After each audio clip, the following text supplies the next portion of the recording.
Hello, this is Dr. Grande. Today I will analyze the case of Grant Hardin.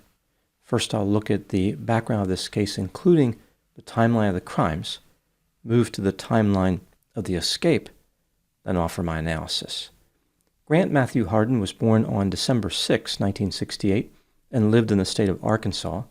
He graduated from high school in 1986. In August 1990, Grant was hired as a police officer for the Fayetteville Police Department. He had some trouble with his new job. During his training, he did not improve his control of conflict skills. Grant was fired in May 1991. His supervisors determined that his performance fell short of the average probationary officer. In a letter to Grant, the chief wrote, quote, "Your tendency not to accept constructive criticism, along with indecisiveness under stressful situations, played a major role in my decision," unquote. Less than 6 months later, in November 1991, Grant found another job as a police officer, this time with the Huntsville Police Department. In June 1992, he left that job. In July 1993, Grant was hired as a police officer in Eureka Springs, Arkansas. He resigned in October 1996 after being accused of using excessive force and falsifying a police report. Sometime in the mid-1990s, Grant met a woman named Linda, and they became romantically involved. The couple eventually married and went on to have a daughter named Madison. The family lived in a house on Grande Road in Garfield, Arkansas. This is 38 miles north of Fayetteville. On Sunday, November 9, 1997, Grant Hardin made his way to the Frank Tillery Elementary School on South 7th Street in Rogers, Arkansas. This is about 13 miles southwest of his home in Garfield. Frank disguised his face with a knit stocking cap and sunglasses and entered the school. Even though this was a Sunday, a third-grade teacher named Amy Harrison was in a classroom preparing lessons. There was also some type of church service going on in the school cafeteria. Amy had locked the 2 doors to her classroom as she was working, but then she exited the room to use a restroom in the lounge. When she exited the restroom, Grant was standing there pointing a gun at her face. Grant conducted an assault of a sexual nature against Amy in the bathroom and later in the classroom. He mentioned something to her about how they had previous contact with each other and asked her if she recognized his voice. Amy had no idea who the attacker was, but she paid attention to details, knowing this could later lead to his capture. When Grant left the school, Amy contacted the police. She told them what happened, including how she noticed that the attacker was not wearing shoes, only dirty socks. The police recovered DNA, but there was no match in the system. The case went cold. Investigators obtained a John Doe warrant before the statute of limitations expired. They did not know Grant's name, but they had his DNA, and that was enough for a warrant. Grant had managed to escape responsibility for the attack, at least for now. He went on with his life as if nothing happened. 12 years later, in 2009, Grant started working as a Benton County constable. In January 2016, he was hired as the chief of police for the town of Gateway, Arkansas. This town of just 450 people is less than 4 miles from Garfield. It didn't take too long for Grant to make a negative impression. Referring to Grant, one city council member would later say, "He's an evil person."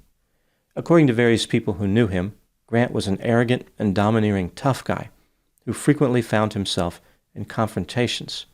For no reason, he would chase cars and pull his gun on citizens. A man named James Appleton, who worked for the water department of Gateway, had a few unpleasant encounters with Grant. On one occasion, Grant damaged a police vehicle, and James refused to fix it. This made Grant furious. The city council told Grant that he could no longer be the police chief. He had a choice: resign or be terminated. Grant resigned in April 2016. In November of that same year, Grant found work as a correctional officer at the Northwest Arkansas Community Corrections Center in Fayetteville. Apparently, things didn't work out there either, as he was soon unemployed. On February 23, 2017, Grant Hardin was performing yard work at his home in Garfield. From his front yard, he noticed his old nemesis, James Appleton, driving by on Grande Road in a white Chevrolet pickup truck. In response, Grant climbed into his car and chased after James. James pulled onto the side of the road to talk with his brother-in-law, who was the mayor of Gateway. Grant pulled off the road as well, about 150 feet behind the truck. At this time, a local resident named John Bray drove by the two vehicles. He was on his way home from work. He recognized both Grant and James. Again, it was a small town. After John drove by, Grant pulled up alongside the pickup truck and shot James in the head with a shotgun. He then continued for a short distance before turning off onto a dirt road. John heard the shotgun blast and saw Grant turn off the road in his rearview mirror. He decided to check on James. When he drove back to where the pickup truck was parked, he found James slumped in the driver's seat. John Bray called 911. He told the police what he had seen, and the police started looking for Grant Hardin. After murdering James, Grant took his wife and daughter out to a restaurant for dinner. While he was there, he told them something like, if anything were to happen, he wanted them to know he loved them. When Grant attempted to return home, he ran into a roadblock set up by the police at the scene of the shooting. He was promptly arrested. He invoked his right to remain silent and never explained why he murdered James. On October 19, 2017, Grant Hardin pleaded guilty to murder in the first degree. He was sentenced to 30 years in prison.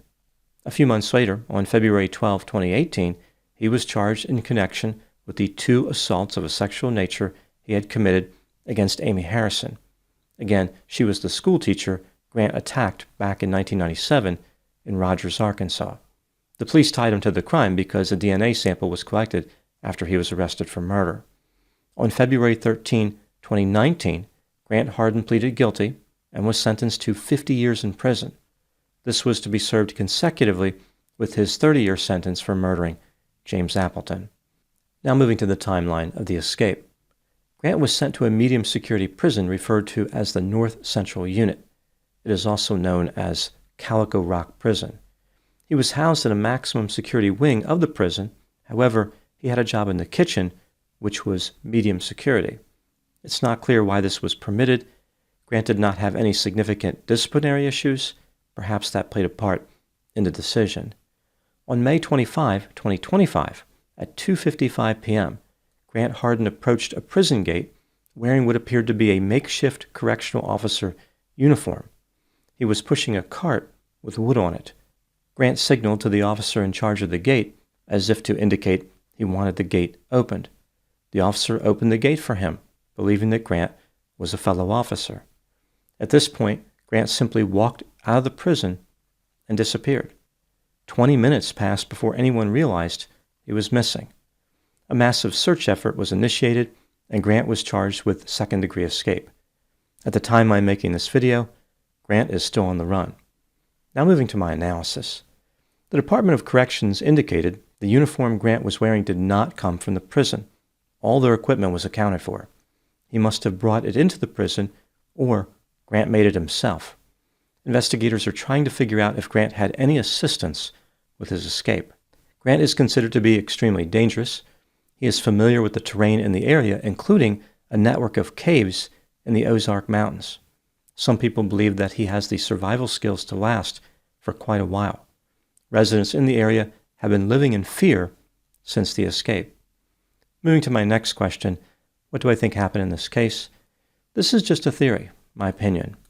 Grant Hardin was self-centered, arrogant, impulsive, irresponsible, recalcitrant, reckless, cold, callous, sadistic, sensation-seeking, power-hungry, fearless, dominant, calculating, manipulative, deceptive, perfidious, vindictive, petty, antagonistic, antisocial, remorseless, had a sense of entitlement, and was exceedingly creepy. He was attracted to police work because he enjoyed having power, but the pro-social component of that career choice never appealed to him. Due to his many destructive personality characteristics, Grant repeatedly lost jobs as a police officer. In 1997, Grant decided to attack Amy Harrison. He believed he had planned the perfect crime, and there was no way he could be caught. Despite being careful in many ways, like disguising his face, Grant still left his DNA behind. At some point, he probably realized that the police had his DNA, and they were actively searching for the offender. Grant knew that maintaining a low profile was probably the best idea. Even so, he felt comfortable returning to law enforcement 12 years after the attack. Unless he committed a crime, there would be no reason for his DNA to be collected. When he was hired as the police chief of Gateway, Grant developed a hatred of James Appleton. After Grant was forced out of his job, he may have blamed James for this outcome. Whatever the reason, there was a lot of animosity there. On February 23, 2017, when Grant saw James drive by, he decided to kill him. I don't believe Grant wanted to be caught, but he knew that was likely. He made his peace with going to prison. Killing James was the priority. After the murder, Grant didn't even take his case to trial. Rather, he pleaded guilty and was sentenced to 30 years. Considering he was 48 years old at the time, there was a good chance he was going to die in prison. Furthermore, Grant realized that his DNA would be collected, which would lead to more convictions. When he was charged with attacking Amy Harrison, Grant pleaded guilty. Prison wasn't as much fun as Grant had hoped.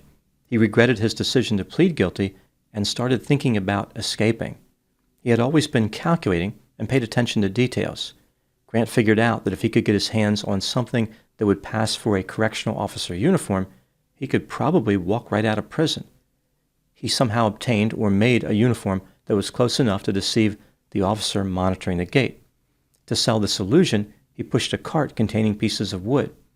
One would think that escaping prison would be harder than checking out at Home Depot, but it wasn't, at least not for Grant.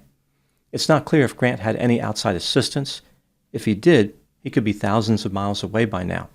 If he didn't, it would be difficult for him to put too much distance between himself and the prison without leaving witnesses. No one has reported seeing him, which supports the theory that he is still in the area. At 56 years old and weighing over 250 pounds, living in the wilderness will be challenging even with decent survival skills. Grant has nothing to lose at this point. He is probably willing to commit murder and various other crimes in order to remain free. Those are my thoughts on the case of Grant Hardin. Thank you so much for watching. I'll talk to you soon.